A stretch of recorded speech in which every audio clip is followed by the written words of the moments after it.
বিশ্বকাপ ক্রিকেটে যেমন বাংলাদেশ থাকে, বিশ্বকাপ ফুটবলের চূড়ান্ত পর্বে তো আর তা নয়। সেখানে তাই অন্য একটা দেশকে আমাদের সমর্থন করতে হয়।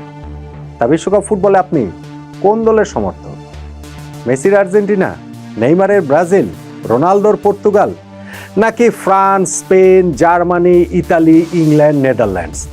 যেই দল, যেই দেশেরই সমর্থক আপনি হন না কেন, যেহেতু 2026 বিশ্বকাপ ফুটবলের ড্রটা হয়ে গেছে, গ্রুপে কোন দল কাদের মুখোমুখি হচ্ছে সেটা জানা গেছে, ওই হিসাব নিকাশ নিশ্চয়ই কষতে শুরু করেছে। আমিও আগে একটা ভিডিওতে ওই গ্রুপ নিয়ে বিস্তারিত আলোচনা করেছি এবং ওইখানে প্রমিস করেছিলাম যে আরেকটা ভিডিও করব শুধু গ্রুপ পর্ব না, নকআউট পর্বে গিয়ে এই আপনার পছন্দের দল বা ফুটবল পরাশক্তিগুলো কোন দল কাদের বিপক্ষে কোন পর্যায়ে মুখোমুখি হতে পারে।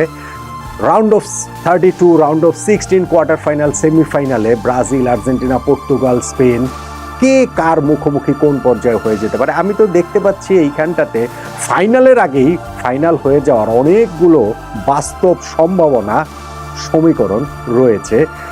ফাইনালের আগেই যেমন ব্রাজিল আর্জেন্টিনা মুখোমুখি হয়ে যেতে পারে, তারও আগে যেমন মেসি রোনালদো মুখোমুখি হয়ে যেতে পারে, তারও আগে যেমন ফ্রান্স জার্মানি মুখোমুখি হয়ে যেতে পারে।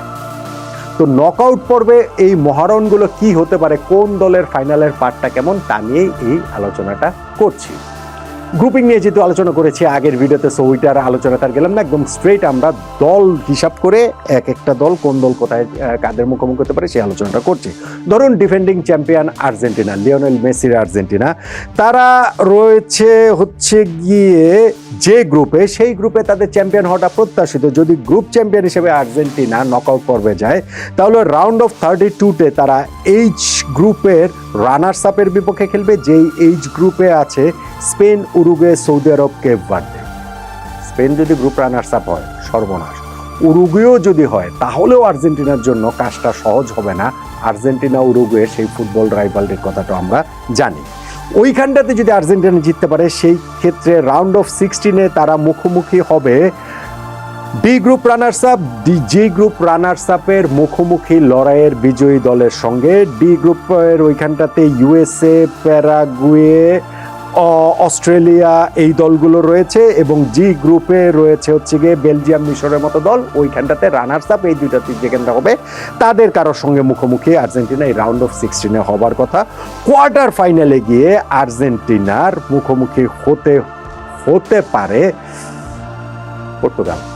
ক্রিশ্চিয়ানো রোনালদো, লিওনেল মেসি মুখোমুখি লড়াই হয়ে যাওয়ার একদম বাস্তবসম্মত সম্ভাবনা এই কোয়ার্টার ফাইনালের জায়গাটাতে কিন্তু রয়েছে। অবশ্যই ইতালির মুখোমুখিও তারা হতে পারে, যদিও ইতালি এখন পর্যন্ত তারা কোয়ালিফাই করতে পারেনি, কিন্তু যেহেতু বি গ্রুপ তারা চ্যাম্পিয়ন হবে, ওই হিসাব করে যদি বি গ্রুপে যেহেতু তারা থাকবে, যদি বি গ্রুপ চ্যাম্পিয়ন হয় এবং এই পর্যন্ত চলে আসতে পারে, তাহলে ইতালির মুখোমুখি হতে পারে আর্জেন্টিনার। কিন্তু বাস্তবসম্মত যে সম্ভাবনা সেটা হচ্ছে কোয়ার্টার ফাইনালে লিওনেল মেসি, ক্রিশ্চিয়ানো রোনালদোর মুখোমুখি হয়ে যেতে পারে, এবং সেইটাতে যদি তারা জিতে সেমিফাইনালে ব্রাজিলের মুখোমুখি হয়ে যেতে পারে, অথবা ইংল্যান্ড। কিন্তু ব্রাজিল আর্জেন্টিনা তো ব্রাজিল আর্জেন্টিনাই। সেই 1990 বিশ্বকাপের সেকেন্ড রাউন্ডে যে দল দুটো মুখোমুখি হয়েছিল, তারপরে আর কখনোই বিশ্বকাপে তাদের দেখা হয়নি। ফলে এইবারও দুটো দলই, যদি ব্রাজিলও যদি গ্রুপ চ্যাম্পিয়ন হয়, আর্জেন্টিনা যদি গ্রুপ চ্যাম্পিয়ন হয়, তাহলে ফাইনালে তাদের দেখা হচ্ছে না। সেমিফাইনালেই ব্রাজিল আর্জেন্টিনা মুখোমুখি হয়ে যেতে পারে। ব্রাজিলের পার্টটা কি? ব্রাজিল যদি নিজেদের সি গ্রুপে চ্যাম্পিয়ন হয়, সেই ক্ষেত্রে রাউন্ড অফ 32-তে তারা খেলবে এফ গ্রুপ রানার্স আপের বিপক্ষে। এফ গ্রুপে নেদারল্যান্ড, জাপান, টিউনিসিয়ার এই দলটার এখান থেকে যারা রানার্স আপ হবে তাদের সঙ্গে খেলবে। রাউন্ড অফ 16-এ তারা একটা কঠিন পরীক্ষার মুখোমুখি হতে পারে। সেইখানটাতে জার্মানি, ইকুয়েডরের গ্রুপের রানার্স আপ এবং ফ্রান্স, সেনেগাল, নরওয়ে গ্রুপের রানার্স আপ, তাদের মুখোমুখি লড়াইয়ের বিজয়ীর সঙ্গে তারা খেলবে। ফলে এই রাউন্ড অফ 16-এ ব্রাজিলের বাস্তবসম্মত সম্ভাবনা রয়েছে ধরুন সেনেগালের মুখোমুখি হয়ে যাওয়ার, কিংবা আর্লিং হাল্যান্ডের নরওয়ের মুখোমুখি হয়ে যাওয়ার। সেটা একটা কঠিন লড়াই হতে পারে ব্রাজিলের। কোয়ার্টার ফাইনালে ব্রাজিল ইংল্যান্ডের মুখোমুখি হতে পারে। এই সম্ভাবনার জায়গাটা প্রকট। যদি হচ্ছে গিয়ে ইংল্যান্ডও নিজেদের গ্রুপে চ্যাম্পিয়ন হয়, ব্রাজিল নিজেদের গ্রুপে চ্যাম্পিয়ন হয়, সো কোয়ার্টার ফাইনালে ব্রাজিল ইংল্যান্ড হয়ে যেতে পারে, আর সেমিফাইনালে ব্রাজিল আর্জেন্টিনা। যেটা বললাম, যদি আর্জেন্টিনাকে হারিয়ে দেয় পর্তুগাল, তাহলে ব্রাজিল পর্তুগাল। সো খুবই খুবই কঠিন নিঃসন্দেহে ব্রাজিলের জায়গাটা। ব্রাজিল আর্জেন্টিনা হওয়াটাই তো সব সমর্থকদের প্রত্যাশিত, প্রার্থিত। পর্তুগালের পথটা পরের দিকে গিয়ে কঠিন, কিন্তু নকআউট পর্বের শুরুতে তুলনামূলক সহজ। নিজেদের গ্রুপে যদি পর্তুগাল চ্যাম্পিয়ন হতে পারে, সেই ক্ষেত্রে রাউন্ড অফ 32-তে তারা কোনো একটা তৃতীয় স্থান অধিকারী দলের বিপক্ষে খেলবে। বিশ্বকাপের নিয়ম তো আমরা জানি যে 12টা গ্রুপের চ্যাম্পিয়ন রানার্স আপ তারা যাবে, সঙ্গে এই 12 গ্রুপের মধ্যে তৃতীয় স্থান যারা অধিকার করেছে তার মধ্যে সেরা 8টা দল যাবে। সো ওই 8টা দলের কোনো একটা দলের সঙ্গে পর্তুগালের রাউন্ড অফ 32-তে দেখা হবে। রাউন্ড অফ 16-এ তাদের দেখা হবে হচ্ছে গিয়ে B1 এবং আরেকটা ওইরকম তৃতীয় দলের মুখোমুখি লড়াই। যদি B1 ইতালি হতে পারে, সেই ক্ষেত্রে এইখানটাতে কিন্তু ইতালির সঙ্গে এই পর্তুগালের দেখা হয়ে যেতে পারে রাউন্ড অফ 16-এ। কোয়ার্টার ফাইনালে যেটা বললাম আর্জেন্টিনা পর্তুগাল, মানে মেসি রোনালদো, আর সেইটাকে যদি টপকে যেতে পারে পর্তুগাল, সেই ক্ষেত্রে হচ্ছে কি তারা সেমিফাইনালে হয় ব্রাজিল অথবা ইংল্যান্ডের মুখোমুখি হয়ে যাওয়ার কথা, ওই দলগুলো যদি গ্রুপ চ্যাম্পিয়ন হয়। এবং ইংল্যান্ড রয়েছে এই পার্টটাতে, সো তারা রাউন্ড অফ 32-তে যদি তারা গ্রুপ চ্যাম্পিয়ন হিসেবে যেতে পারে, কোনো একটা তৃতীয় স্থান অধিকারী দলের সঙ্গে খেলবে। রাউন্ড অফ 16-এ তারা খেলবে A1 এবং তৃতীয় স্থান অধিকারী একটা দলের বিজয়ের সঙ্গে। A1 মানে মেক্সিকো, সাউথ কোরিয়া, সাউথ আফ্রিকার ওই গ্রুপ, তুলনামূলক সহজ হওয়ার কথা। কিন্তু কোয়ার্টার ফাইনালে ইংল্যান্ডকে ব্রাজিলের মুখোমুখি হতে পারে এবং সেমিফাইনালে গিয়ে হয় আর্জেন্টিনা অথবা পর্তুগাল। সো ইংল্যান্ডের এই পার্টটা নিঃসন্দেহে কঠিন। এই 4টা বিগ যে দল ফুটবলে পরাশক্তি এক সাইডে রয়েছে ড্রয়ের, এবং ড্রয়ের অন্য পাশে ফ্রান্স, স্পেন, নেদারল্যান্ডস, জার্মানি, মানে ওই সাইডে ইতালিও রয়েছে, যদি আমি ইতালিকে গ্রুপ চ্যাম্পিয়ন ধরি বা যদি তারা আসলে কোয়ালিফাই করতে পারে সেই হিসাব করলে। এখন ফ্রান্সের এই জায়গাটা খুব ইন্টারেস্টিং। আপনি দেখেন, তারা যদি গ্রুপ চ্যাম্পিয়ন হিসাবে যেতে পারে নকআউট পর্বে আই গ্রুপ থেকে, যেটা গ্রুপ অফ ডেথ, 2টা গ্রুপ অফ ডেথের একটা, সেই ফ্রান্স সেক্ষেত্রে রাউন্ড অফ 32-তে তৃতীয় স্থান নির্ধারণে একটা দলের বিপক্ষে খেলবে। রাউন্ড অফ 16-এ তারা মুখোমুখি হয়ে যেতে পারে জার্মানির। ই গ্রুপ চ্যাম্পিয়ন যদি জার্মানি হয় এবং আই গ্রুপ চ্যাম্পিয়ন যদি ফ্রান্স হয়, রাউন্ড অফ 16-এ ফ্রান্স জার্মানি মুখোমুখি হয়ে যাবে এবং এইটাই নকআউট পর্বের আর্লি স্টেজে সবচেয়ে বড় লড়াই হয়ে যাবে। যদি সেইটাতে চ্যাম্পিয়ন হয়ে যায়, কোয়ার্টার ফাইনালে ফ্রান্সের সম্ভাবনা রয়েছে নেদারল্যান্ডসের মুখোমুখি হওয়ার, যদি তারা এফ গ্রুপ চ্যাম্পিয়ন হয়ে কোয়ার্টার ফাইনাল পর্যন্ত আসতে পারে। আর সেমিফাইনালে সেই ক্ষেত্রে তারা, যদি ফ্রান্স চলে যায়, তারা USA, বেলজিয়াম কিংবা স্পেন, রিয়েলিস্টিক পসিবিলিটি হচ্ছে গিয়ে স্পেনের মুখোমুখি হবে। ফলে ফ্রান্সের পার্টটা হচ্ছে গিয়ে এরকম। জার্মানির পার্টটা তো সেক্ষেত্রে বুঝতেই পারছেন যে জার্মানিও যদি তারা গ্রুপ চ্যাম্পিয়ন হিসেবে রাউন্ড অফ 32-তে যায়, প্রথমে একটা তৃতীয় স্থান অধিকারী দল, ওই যে সেরা একটা দলের একটা দল, তাদের মুখোমুখি হবে, তুলনামূলক সহজ হবার কথা। রাউন্ড অফ 16-এ জার্মানিকে মুখোমুখি হতে হবে ফ্রান্সের, কোয়ার্টার ফাইনালে মুখোমুখি হতে হবে নেদারল্যান্ডসের, এবং সেমিফাইনালে মুখোমুখি হতে হবে প্রবাবলি স্পেনের। ওই সেম পাথ ফ্রান্স এবং জার্মানির ক্ষেত্রে। স্পেন আর নেদারল্যান্ডস আবার ঠিক যেমন ভাবে একই রকম কিছুটা আপনি ওটা বলতে পারেন। স্পেন যেমন হচ্ছে কি, তারা যদি গ্রুপ চ্যাম্পিয়ন হয়, সেই ক্ষেত্রে রাউন্ড অফ 32-তে তারা G2-র মুখোমুখি হবে, জি গ্রুপ রানার্স আপ, যেই গ্রুপে বেলজিয়াম, মিশর রয়েছে।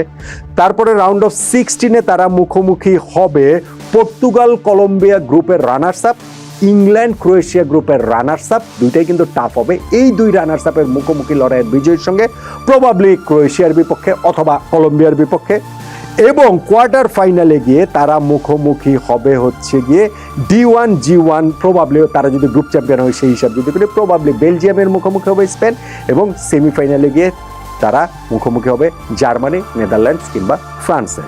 নেদারল্যান্ডস যদি গ্রুপ চ্যাম্পিয়ন হয়, তাহলে তারা রাউন্ড অফ 32-তে প্রথম খেলবে নকআউট পর্বে ব্রাজিলের যে সি গ্রুপ, সেই গ্রুপের রানার্স আপের সঙ্গে, মানে ব্রাজিল গ্রুপ রানার্স আপ বলে তো এইখানেই সর্বনাশ, ব্রাজিলেরও হয়তো বা সর্বনাশ, নেদারল্যান্ডসেরও হয়তো বা সর্বনাশ, যাই হোক ব্রাজিলের গ্রুপের রানার্স আপ। তারপর রাউন্ড অফ 16-এ নেদারল্যান্ডস খেলবে হচ্ছে গিয়ে A group runners up, B group runners আপের বিজয়ীর সঙ্গে, মেক্সিকো, কোরিয়াদের ওই এ গ্রুপ, কানাডা, ইতালি যদি খেলে তাদের ওই বি গ্রুপ। কোয়ার্টার ফাইনালে গিয়ে নেদারল্যান্ডসকে খেলতে হবে জার্মানি, ফ্রান্স, এই দলের মুখোমুখি লড়াইয়ে যেই দলটা জিতবে তারা গ্রুপ চ্যাম্পিয়ন হবে, সেইটা ধরে নিয়ে আমি বলছি তাদের সঙ্গে। আর সেমিফাইনালে গিয়ে তাদের প্রবাবলি ওই বেলজিয়াম কিংবা স্পেনের মুখোমুখি হতে হবে। তাহলে দেখেন যে কতগুলো এখানে এক্সাইটিং ম্যাচ। রাউন্ড অফ 16-এ সবচেয়ে আগে সবচেয়ে বড় ম্যাচ আমি দেখতে পাচ্ছি গ্রুপ চ্যাম্পিয়ন হিসেবে এই দলগুলো যদি প্রত্যাশিতভাবে যায়, যদিও যাবে না, যদিও অনেক অঘটন টঘটন হবে, কিন্তু কাগজে কলমের হিসাব যদি আমি করি, তাহলে রাউন্ড অফ 16-এ ফ্রান্স এবং জার্মানি প্রথম বড় ম্যাচ, এবং গিয়ে আপনার হচ্ছে গিয়ে কোয়ার্টার ফাইনালে আর্জেন্টিনা, পর্তুগাল, মেসি রোনালদো মুখোমুখি, সেমিফাইনালে ব্রাজিল আর্জেন্টিনা মুখোমুখি হয়ে যেতে পারে।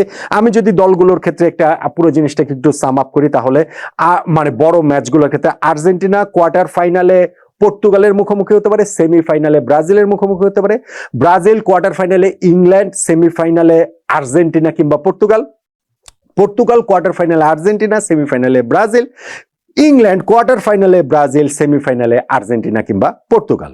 ফ্রান্স রাউন্ড অফ 16 এই জার্মানি, কোয়ার্টার ফাইনালে নেদারল্যান্ড, সেমিফাইনালে স্পেনের মুখোমুখি হতে পারে। Germany round of 16 France, quarter ফাইনালে নেদারল্যান্ড, সেমিফাইনালে স্পেনের মুখোমুখি হতে পারে। স্পেন রাউন্ড অফ 16 ইংল্যান্ড বা ক্রোয়েশিয়া, কোয়ার্টার ফাইনালে বেলজিয়াম, সেমিফাইনালে জার্মানি, ফ্রান্স কিংবা নেদারল্যান্ডসের মুখোমুখি হতে পারে। এবং নেদারল্যান্ডস ধরেন কোয়ার্টার ফাইনালে জার্মানি, ফ্রান্সের বিজয়ী এবং সেমিফাইনালে স্পেনের মুখোমুখি হতে পারে।